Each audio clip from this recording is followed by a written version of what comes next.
Kung may magsabi sa'yo na yung pato nila, lampas 2 taon na pero nangingitlog pa rin, maniniwala ka ba? At hindi lang basta nangingitlog ha, pinag-aagawan pa sa palengke. Ngayon, dadalhin namin kayo sa isang simpleng duck farm. Hindi ito malaki, hindi rin high-tech.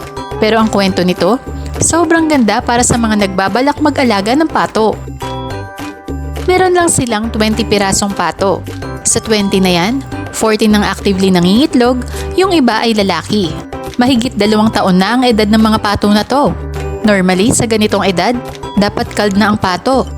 Kadalasan, humihina na ang produksyon, lumiliit ang itlog, minsan malansa pa, kaya lugi na ang nag-aalaga. Pero sa farm na to, iba ang nangyari. Ang ginawa nila, pinainom nila ng Attovy ang mga pato.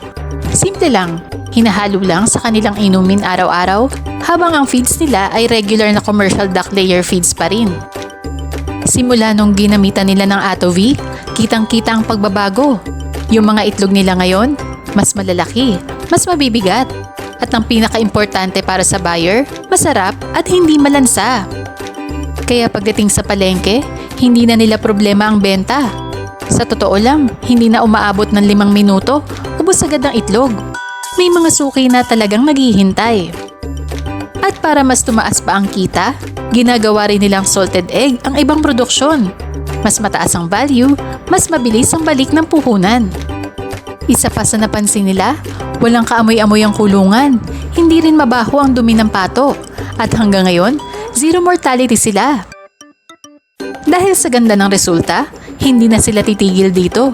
May nakareserve na agad na additional 50 pirasong itik para palakihin at i-expand ang kanilang negosyo.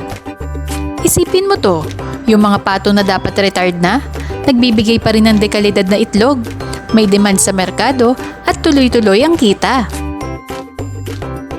Kung gusto mo ring pahabain ang productive life ng mga pato mo, pagandahin ang kalidad ng itlog, at gawing mas profitable ang pag-aalaga, Attovy ang pwede mong isama sa sistema mo. Message mo na kami at alamin kung paano ito gamitin sa mga alaga mo.